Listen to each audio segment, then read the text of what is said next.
Hi, and welcome to the Living in Harmony Family Ministry Podcast, where parents are at the forefront of raising their kids.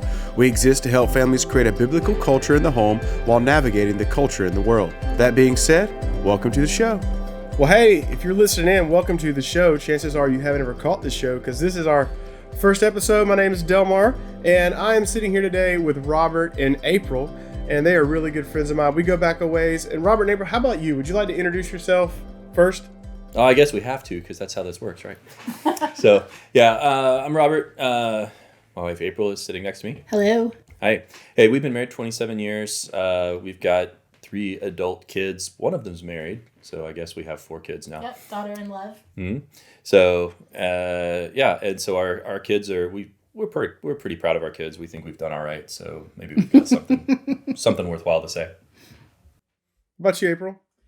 I also have been married 27 years to That's Robert. Convenient. I don't know. I have always viewed parenting as a calling, and it's just been, I think, the most exciting journey that we've been on, as people. And I'm just really excited to be able to have an opportunity to talk with you and share thoughts and mull things over. Well, if I'm going to be honest with you, some of this is because we want to help others, but some of this is pretty selfish because I want to pick your minds. Because I've been married going on 6 years, and I've got 3 kids. And I remember when this light went on that I should connect with Robert and April, like on a parenting level. It was when I couldn't get my middle child to behave. And I knew his love language was touch because he liked getting his back scratched.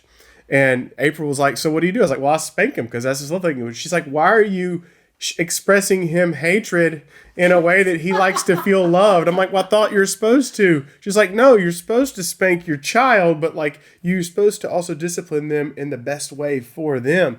And I'm going to tell you, we changed up our strategy with our middle child, and a lot of his personality has just ironed out. I mean, obviously he's still 3, but it's just been really cool. And I've been seeing how you rooted that in scripture. And now my first one, yes, he responds to spankings. Our first one. I think that's a trend with a lot of firstborns. Yes.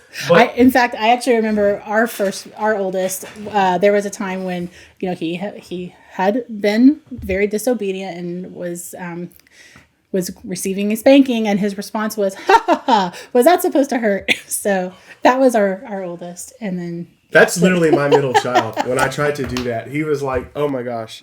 But yeah, so that's why I wanted to get y'all's minds and pick them, because, a lot of what I've seen you do as parenting, it's rooting in wisdom that you have. It's also rooted in scripture that you go to. I think that's very important. Anyone listening to this podcast right now, that's something that's important to them. How do we root all of this into parenting in the home? Because we know that if we do not parent our kids, the world will. And we want to go ahead and say on the outside of this podcast, we do believe in indoctrination. But we just believe that's the parent's job. It's not the culture's job. Right. Basically, someone will indoctrinate your child. And who is it going to be? You or the world? Exactly. So that being said, every moment we're hanging out with them, that's opportunities for us to be engaging them with the faith, but just engaging them as our kids and people, humans that we love. And the way we do that is just hanging out throughout the week. So really quick, what did your families get up to this past week? Well, this week we had a couple of friends over. We had one of our family game nights, and our family, we like to play games. So we like card games, and we like board strategy games. And we're not talking about yeah, we're not. Well, one of our kids is a gamer, but we play not like Monopoly or Sorry, but like strategy games like Catan and Dungeons and Dragons, Dominion. Well, the kids do Dungeons and Dragons. Dominion. Mm-hmm. So what else? We've gotten into Wingspan. Really neat games. Some of those neat games. Card games, triple play. It's exciting. Yeah, triple play, which is a canasta variant. If you haven't ever known. Canasta on steroids, and it involves snacks as an intermission between rounds. It's great. Well, we involve snacks. Yeah. So. Yeah, friends, food, and fun. That was Friday night. We tried, like, right now our oldest is married and out of the house, but they live nearby. They bought their house recently, and then our daughter is here for a couple months. She's about to leave and head out on her own shortly, and then our youngest is an adult now, barely. He's 19, but he's still at home working full time and saving all that money. And so we just try and get together when we can and have game nights. So that was sweet. This is one of those rare weeks where I actually know a little bit of what's happening in your family too, because on Wednesday, your girl comes to church here where we were doing students, and your oldest, who is also lives less than a quarter of a mile from me, walked to my house Wednesday. Him and his wife Hannah sat around the bonfire, and then your middle is your youngest, he is an awesome second shooter for video. So yesterday, I'm sure he came in quite tired last night. He was tired. Because we did not get home till very late. But yeah, but our family, we had a really good week. It was my oldest 5th birthday. So it was yesterday. So I got to see him in the morning. I did have a wedding, but what we did is Friday we had a man day. I picked, like, we got together. I took him up to Columbia. And we went, he had no clue what we were doing. We went into Ollie's. I said, you can get anything you want in the store. He's like, this is amazing. I'm like, it's Ollie's, right? And then we got him his first, like, real Bible, with, like, no pictures. And he chose hardback. So, okay. I had leather and hardback. He went hardback. Okay. And then after that, he had no idea. I took him to a trampoline jump house thing. Those are awesome. Which is like drugs to a kid, I found out. And we just had a really good day. So that's our family this week. Had a birthday in the family. This week coming, we'll see. I think it's a busy one for both of us. But I think what we look at is when we have these moments, it doesn't matter how busy you are. It doesn't matter how much time you have. There's always a time to be a parent because you can't turn that switch off. Right. And I think that sometimes, yesterday, I'm not gonna lie, when I was filming this wedding, there was a couple moments I was thinking about my son, and I was like, I had these feelings of guilt, of condemnation, which we're gonna get to in a little while because that's what our sermon was about today at Harmony. But then you have to remind yourself, okay, well, their parent also includes these other things, and it's not like I forgot. We did go out, but it's definitely there. All right, so we are in our culture segment, and today we're just going to pick an article. Every week we're going to pick one article that's kind of standing out. Sometimes it might be something crazy, like a couple weeks ago, the big conversation was a youth pastor who handed out stickers saying, I love hot youth pastors. We could have a 30-minute long conversation, but I think the TLDR is don't do that. Exactly. If your 13-year-old daughter comes home with a sticker that says, I love hot youth pastors from her youth pastor, you have an issue on your hands. So, but this week we're going to switch gears a little bit because I saw this article that came out and I thought it was really, really important. One, because it's from U.S. News. It's not necessarily a, trending conservative bastion of Christianity, but I think they've nailed it as something that's absolutely true for a lot of parents. And I'm just going to read the headline. I'm going to turn it over to y'all if you want to, Robert, if you want to give a TLDR, and then we could talk about it. So, basically, the headline is teens can be tough on parents, but staying close makes all the difference. Yeah, and this was actually a surprisingly good article for for something that doesn't overtly come from a biblical worldview. It actually had a lot of biblical principles in it, and we'll pick up on those a little bit. But yeah, basically the bottom line was, if you want to have good relationships with your kids, well, you need to spend time with your kids and do things intentionally to build a relationship with them. And that it sounds obvious, but at the same time, it's something that we sometimes forget. It's really, really easy to get busy. Our lives can get busy. Work lives can get busy. Our culture doesn't help us with that. It kind of encourages us to get busy. And so just to take that time to be intentional about building relationships with your kids is really important. Yeah, and I think like one of the things that I mentioned earlier on was parenting is a calling, and it's there's things that you do to lay the foundation for the next phase of life. And you don't just wake up one day and say, my child is 16. I think we probably ought to, build some bonds and get close, ideally you want to lay that foundation all along the way, and you're building layer after layer so that when they are teenagers, it's natural for them to want to have that close relationship with you and have you be part of their lives. And then when they, are become young adults, that's just a continuation. So, and I think in general, one of the things I struggle with as a parent, I'm 36, and even when I look back to my own teenage years, is the definition of close and community is so different now when it's defined outside of the home. I know, we saw this in the church, right? Let's go there. In the last 2 years with COVID, people have thought that, we can be in community and be sitting online in church together. And what we've seen is there's more lonely people in the church than ever. But when we look at our culture, it teaches, hey, if I'm connected with this person over VR or over an app or whatever, I'm intimately connected. And I think there's a disconnect there. And what we see happening is that this is creeping into the families, I see, where the family's like, well, we're connected, we text a lot. Mm-hmm. But can you maybe help expand on what does it mean between the superficially connecting with your kids versus genuinely connecting with them? Well, I think your COVID example is really good, because you can have a connection with somebody virtually, but I think it relies on having a kind of a baseline face-to-face connection. So in my work, I deal with a lot of people across the country, and one of the things that we've found over and over again is I can pick up the phone and call people. And if I pick up the phone and I call, Brian in Florida or somebody else, that can work and I can get work done. But if I've gone to visit, or if Brian's come to visit me, then all of a sudden those phone calls are, one, they're easier to make, and they're more meaningful. We've got a better relationship, and it doesn't take much. It doesn't take much effort to start that. You just have to kind of be in the same place and go out, go eat with people. That's something that we intentionally do. And I think the same principle applies to families. You don't have to do some, strategic, we're going to sit down and walk through a program to build a relationship with your kids. Now you can, there are things that do that, but I think a lot of it is just being there. It's be involved. I think be involved. When I think back about, just our years raising our kids, I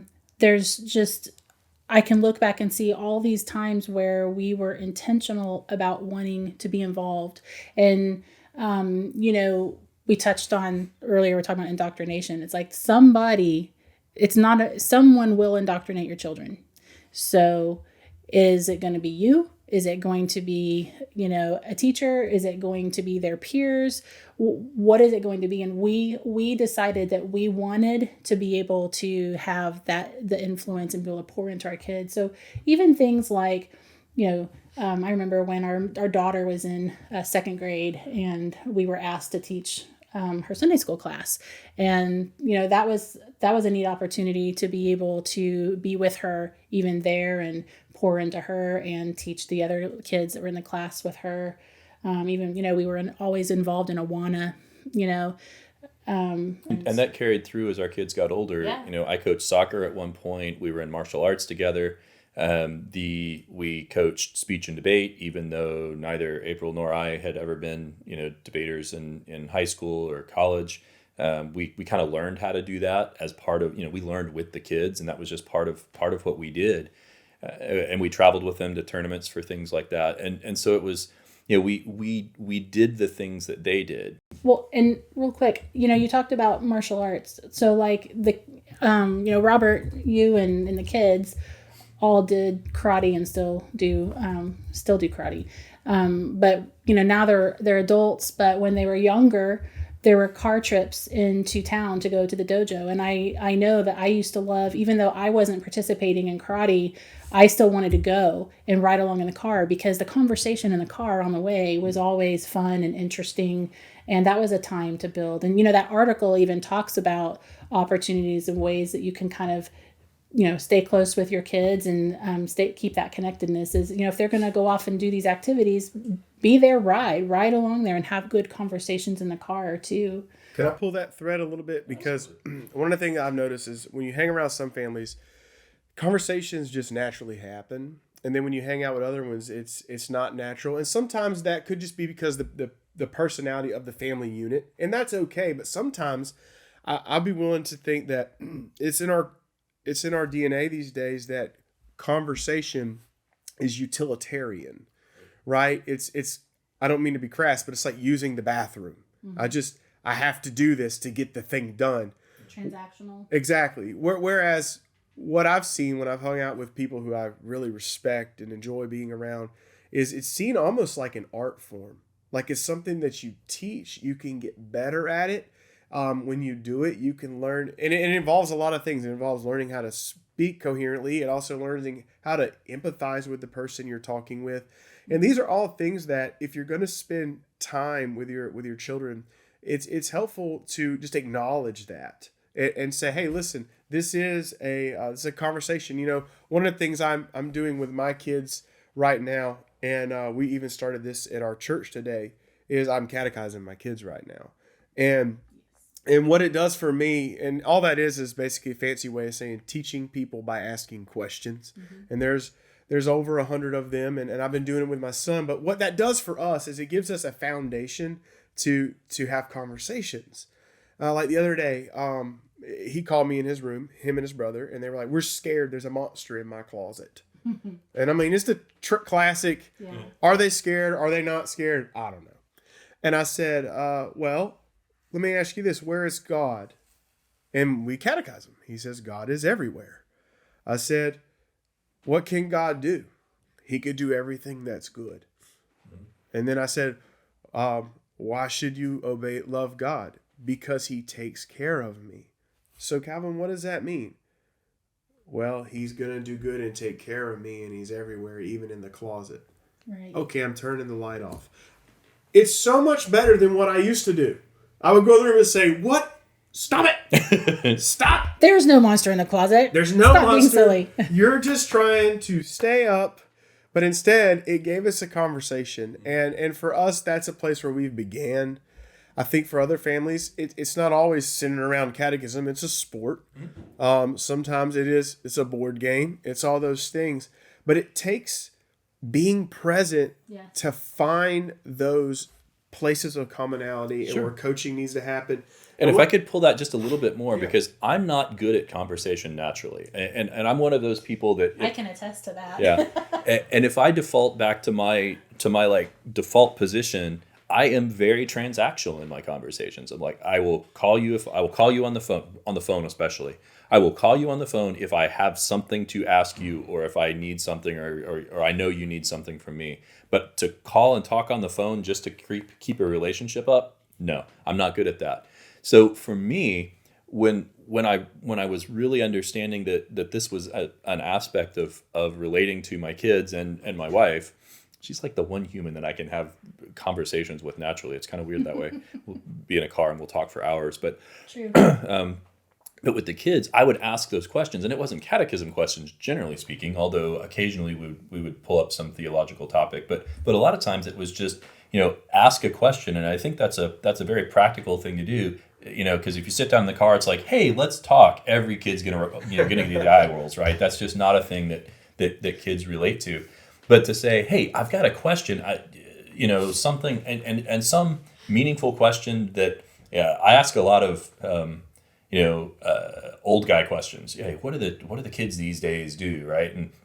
And so those are ways to just kind of relate, and it opens up that conversation, especially if you. And again, I'm not good at this unless I think about it, but ask questions that are open ended. They're not yes or no questions. Mm-hmm. And so instead of saying, "Hey, son, let's talk," oh my gosh, Dad, what is this? And it's like, get the headphones out of your ears, get your face up out of your phone for a minute, and hey, I've got a question for you. I need something from you. And like every human wants to be needed. And so for mom or dad to say, hey, I got a question for you. I really want to learn something. I need to learn something from you. that's really interesting to most kids because they're used to it going the other way. They're used to us teaching them. And so when we're trying to learn from them, that's a way to open up that conversation. And I think open-ended questions is key as well, because when you ask, and if you don't know the difference between an open-ended or closed-ended, yes or no is a closed question. But, where they can give one word answer and end the conversation. But an open-ended question is not a yes or no, and it requires them to talk more and expound upon something. And so asking open-ended questions with your kids is a really great way to keep the conversation going and allow them to feel like they have more to offer and to talk about. It makes it a little less easy for them to, if they're not accustomed to talking, having good conversations, it can just kind of help facilitate that a little bit more. And open-ended questions, it gives your kid permission in the future to engage you when they need to. Because when they know, well, Dad asked me these questions, he genuinely listens, then when there's a real thing they need to talk to you about, it really does make a difference. And like I said, as a parent of young kids, what I've learned is how easy it is for me to overlook the small talk. And I think that's so important because the whole thrust of this entire article, if I could summarize it, was being present reduces the pressure. Right? Like if you're present with your child, more times than not, it is going to create more opportunity for the negative pressure to vent off the relationship because you have more relational clout. And what I've noticed, and I was really convicted about this a few weeks ago, is my son is really into Legos right now. And there are so many Legos in Minecraft. And did you know there are Lego Minecraft now stuff? So like they marry this stuff together and make like super drug toys. Right. Lego's really good at that. Oh my gosh. There's a Lego everything. There is. But he's been telling me like his favorite Lego people. And maybe I'm the only one, but sometimes your kid will say, I like this Lego thing. I like this thing. And I was like, okay, yeah, that's really cool. And then I caught myself.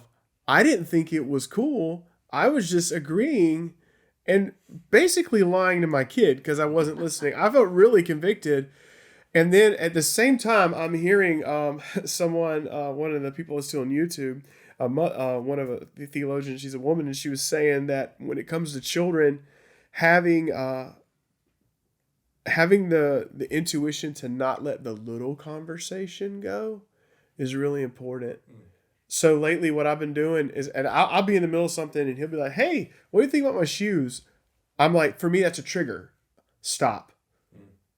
Look at his shoes. Right. Tell him to, and I want him to know when he speaks, I'm interested. Oh, that's key. And what you said earlier about listening, I think it's really easy. Again, this is something that I recognize the need, the wisdom in something that I'm not always good at. But I've tried, and that's to really listen to what's going on, especially when the kids are small. It's super easy to just oh yeah and agree with that. Oh, that's a nice picture, that's a nice thing, and to not pay attention. But they learn that they learn when you're listening and when you're not. And like you said, building that habit is key. It allows them to know that they can have those conversations later. So I would like to pull that string a little further, as you guys are saying, and take that even into a further application. And this is something, and I'm going to tell you, this was not an original idea with us. This is something, I think one of the things we've tried to do in life is we're always looking at families further down life's road than us that we look at and go, I want that for my family, or what can I learn from them, people who are setting a really good role model. And we've always had people like that to follow. And so this is an idea we got actually from some good friends of ours who modeled this for us, and we've in turn done it, is not just being present for your kids, but being present for your kids and their friends as well. We decided a long time ago that we wanted our house to be the place that our kids and their friends wanted to hang out. And that doesn't mean that you try and be irresponsibly cool or you let things, slide that, morally you shouldn't, and that's wasn't what we were about, but you made your home the place that your kids and their friends were like, hey, let's hang out. Whose house can we hang out? Let's go to our kid's house, and they would want to come, and we would be intentional about we would hang out with them. I mean, we weren't hovering the whole time. We would but we would interact with them. We would interact with their friends and have good conversations with them. Sometimes if it's because here's the thing, the kids that your kids hang out with are most likely to be the kids that influence them from their peer groups and stuff. And so it's a great way to kind of know who their friends are, what they're thinking about.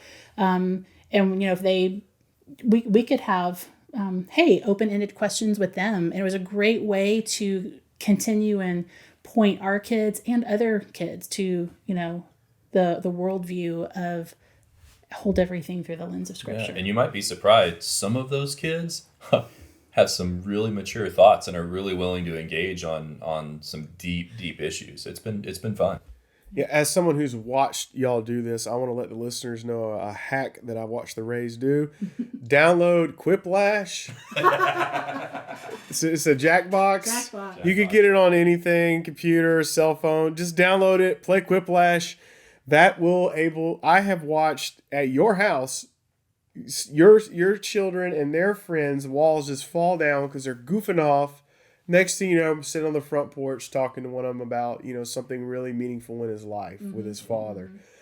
And I just think that there's so many useful ways to do this, but our mindset has to be that of how am I going to be present? And over the weeks, I'm sure that we'll be bringing some ways that we have seen other people bring that ministry of presence into their kids' lives as we continue having this conversation. But that being said, we're going to go ahead and transition to our next conversation, which is what we heard at church today. All right, we're back, and welcome to What We Heard at Church Today, a segment at church where we literally tell you about what we heard in church today.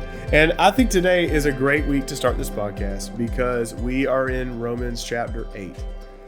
And what more effective way to talk about how do we parent from a disposition than from parenting from the belief that there's no condemnation for those of us who are in Christ.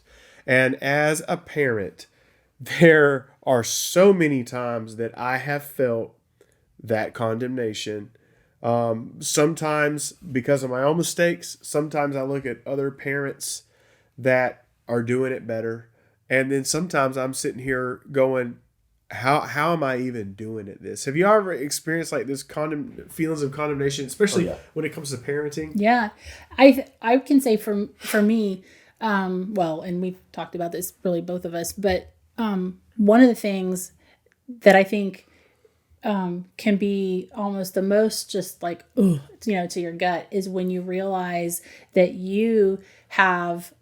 You've sinned like against your child, like you lost your temper or you did something, you gave out a consequence that maybe was too harsh for, compared to, or you turned out to be wrong. Right. And one of the things that I think is so important, and I will say, I think it's very lacking across the board, is parents need to be able to go to their kid and say, I was wrong and please forgive me. Like that's something I think is foundational with that condemnation. It's that when you talk about your feelings of condemnation, because sometimes, we're people. And as I've always told our kids, when addressing sin, we are all sinful creatures and we all, we're going to fail.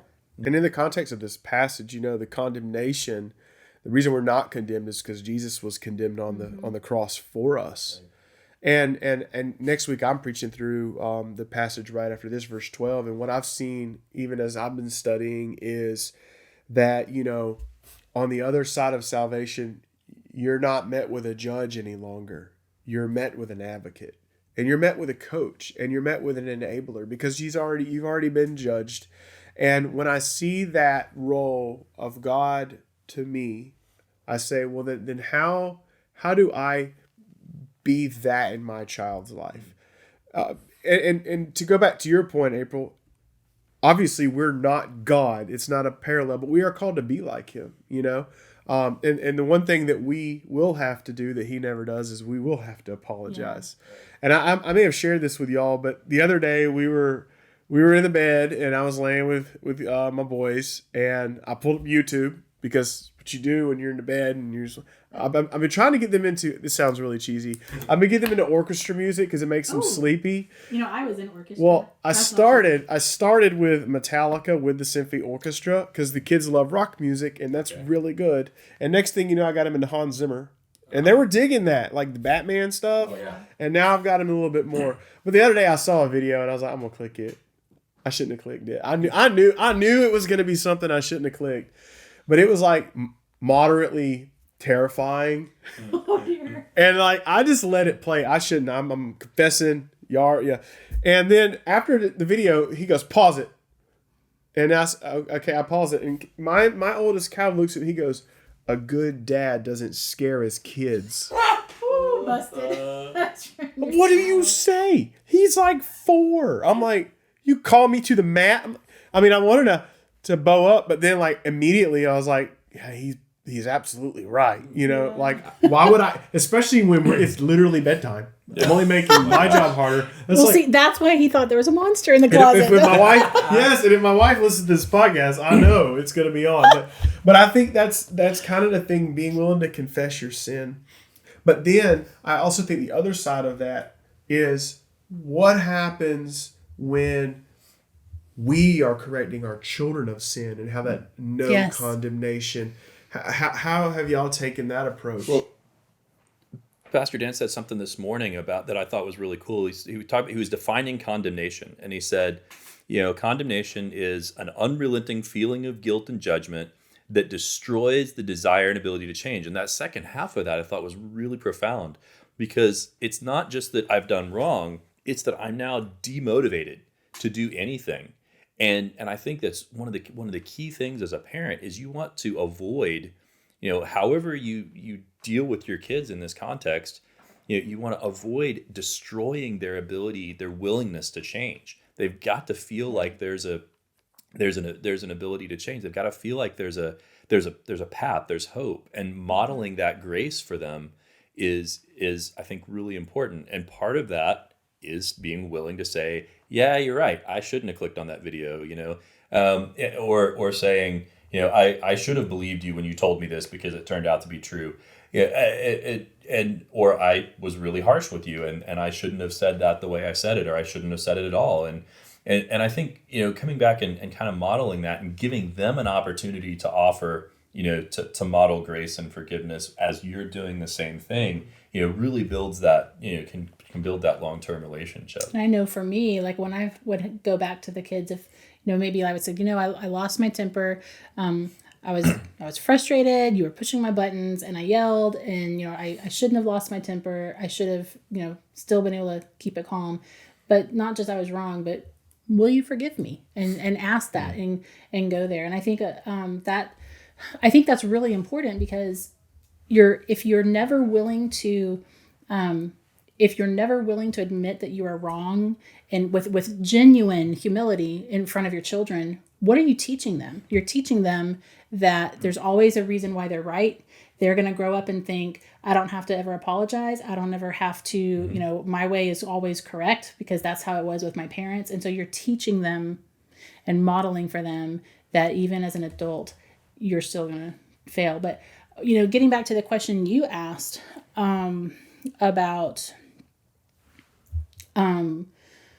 how do you correct them when they're wrong, and just thinking about our youngest child, for example, he was the one that I would say went through kind of a rebellious streak as a young child. He was our strong-willed child, and there were times that one of the things that I thought was really important, and this was a way I helped connect with him when we would sit down and talk about maybe he had disobeyed and done something and he was going to have to get some kind of correction. But one of the things that I would do is I would sit down with him, and instead of it just being, you did this, and this was wrong, and you need to repent and you have a heart problem. Of course, it was a heart issue, and we would talk about that. But I would also share with him if I had a similar struggle that I had at some point, or if I would share that, or if I didn't have the similar struggle, but there was something else I had been dealing with, a sin in my life recently, I would share that. And then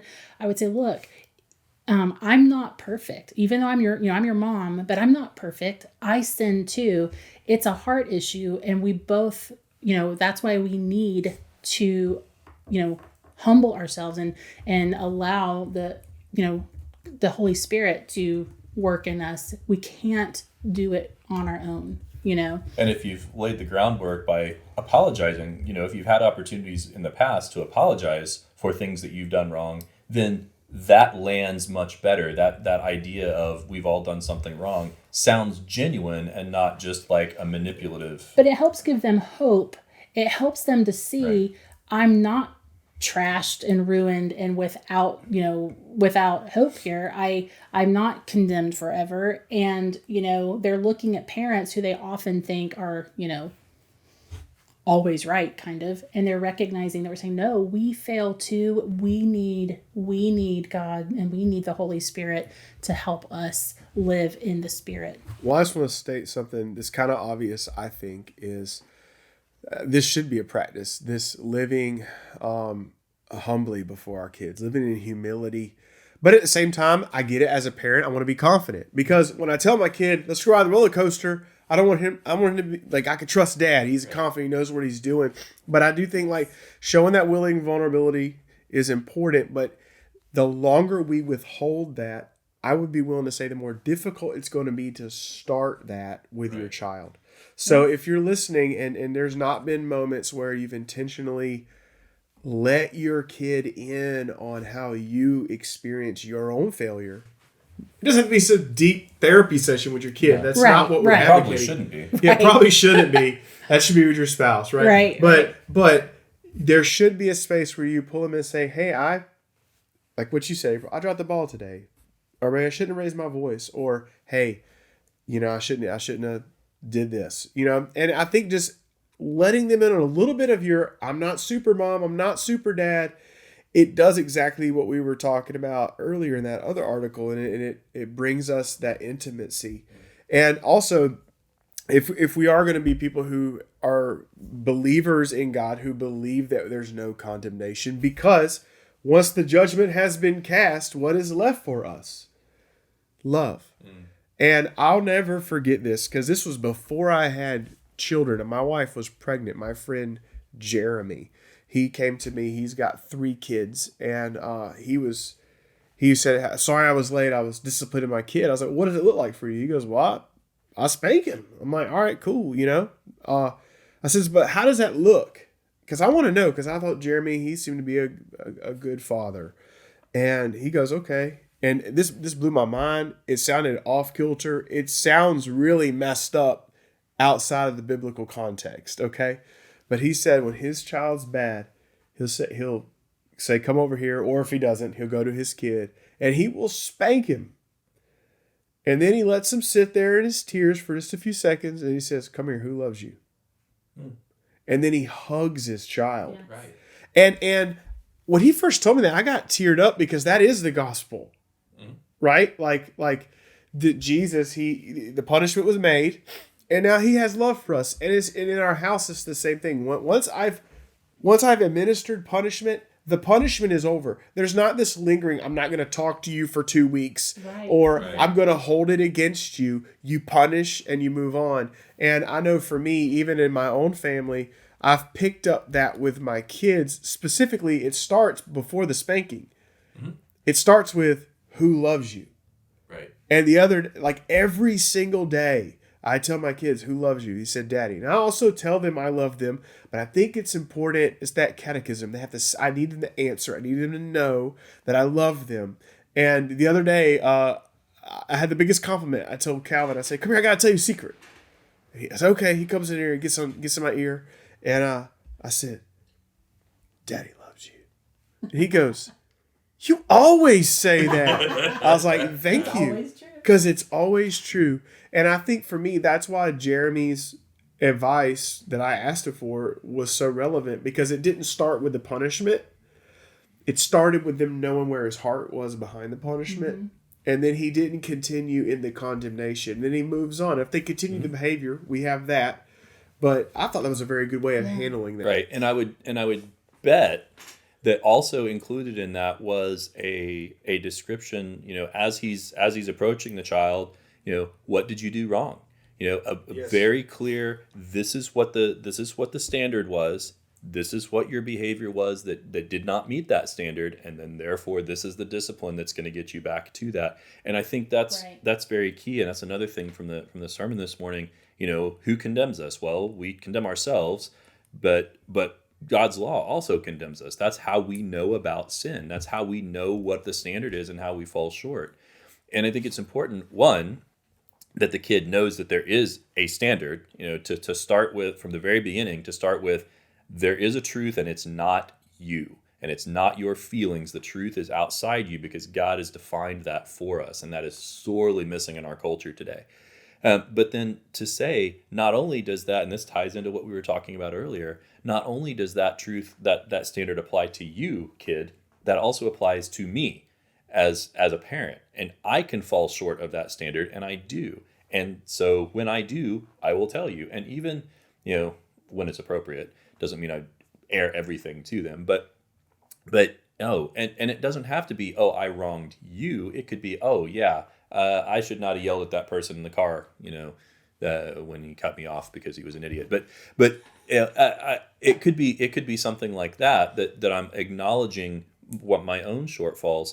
It says there is a standard, we don't meet it, but God's grace meets us where we are and brings us to that. And therefore, the reason there's no condemnation, the reason that we have hope, the reason that we can do this is because in Christ, that is our identity. It's not what we did. It's not, that the sin is not who we are. It's now actually righteousness. Right. And that is the beauty of the gospel in our life, is that in righteousness we are made new. And I really love what we heard in church today. And there's two aspects of righteousness, right? First, you have the positional aspect of righteousness, in that you are righteous because you are a child of God, because you are his child. He has imputed Christ's righteousness onto you. It's not something you earn. You never have to work for favor for God, just like your children shouldn't have to work for your favor. It's totally imputed, and that's the positional. And that's what we give freely, right? Because that's what he gives to us freely. But then there's also the practical aspect of righteousness, which really involves living that life that reflects the position. And that is what his sanctification in us is for. That is what his discipline is for. And this is also what we're to do. If you're a child in my family, then as a child in my family, you have this position. You're not going to have to earn my love. But there is a practical aspect of living in this family that we're going to have conversations. We're also going to be present. And if it has to, it'll be disciplined. But hopefully, more so than not, it's just us being a family. Yeah. And, something that goes along with, you were talking about the discipline, and you were talking about, who loves you, and making sure that the kids understand that we're not disciplining because we're angry or they didn't do what we wanted or something like that. But, it's the heart issue. We take everything back to the heart issue. But when, you fast forward, even as recently as, this past week or two, our youngest is, navigating through some things right now where, he's now a young adult, 19, and he's a great kid. We're very proud of him. But, he sometimes navigates through some things where, we want to provide some input. And, and I think this article had talked about the natural tendency of, as they're getting older, sometimes a little pushback of, I don't know that I need your advice. And I kind of reminded him, I was like, Brandon, I am for you. And I want what's best for you. And you know that I want what's best for you. And even if I tell you something that you think is annoying, or that you may not necessarily, want to do, or you might want to do something different, because of the history we have, that I say things because it's what's best for you, and I'm on your side, and I'm your biggest, biggest champion and biggest cheerleader, and when you build those layers, he's like, he looked at me and said, "You're right. I know that." And it really helped him, even as a young adult who, he listened to what I said, and I just said, when you think that you might want to say, I'm old enough, my parents don't know what they're talking about. Remember, we want what's best for you. And if you have that track record, you have that going into adulthood of them recognizing, yep. Which doesn't mean they always accept it in the moment, because very often they don't.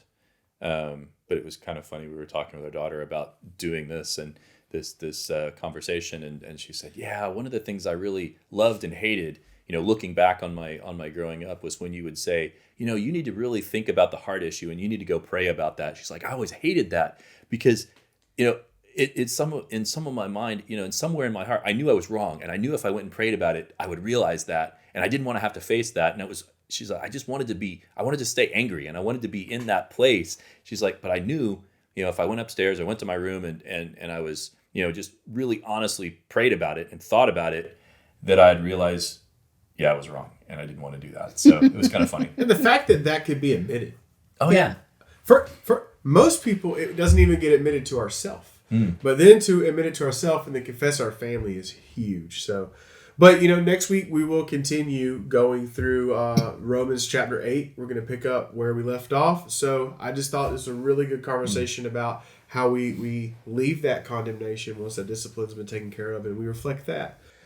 Well, let's go ahead and let's go to the last segment. This is really quick. It's not even super serious. We'll have serious conversations about it sometime, but really quick, if you got a parent tip or hack, what do you do if you suspect your child is lying to you? Suspect. So to suspect, not know. Yeah. Because no is a different conversation. Yeah. Well, if you suspect they're lying, I've been known to approach them and say, I'm going to give you an opportunity to tell the truth, and with impunity, I'll give you an opportunity to tell the truth and not have some bad consequence, immunity of that, and give them an opportunity to just feel that they can fess up and recognize that telling the truth, I always want them to know that they can tell the truth and not feel that they have to hide it. Yeah, that is one thing we did from the very beginning, is we tried to make it clear that lying about something was almost always going to be worse than the something that they're lying about. Yes. And so, that's a lot easier when they're young and they don't, kids lie, but they don't know how. They don't know how to get away with it. But I heard online this lady saying she told her child that if her child lies, that a magical dot appears on his forehead that only parents can see. So now every time their child lies, he puts his hand on his forehead. To which I'm like, clever, but also you lied to your child. So you're literally modeling the thing you don't want them to model. That's when they have to go back and go, I'm sorry, I lied to you. Yeah, Please now you get to me. practice what we've been talking about. So, but anyways, it's been really good today, guys, and we will catch up with y'all next week. I'm Delmar. I'm Robert. And April. And we'll talk to you later.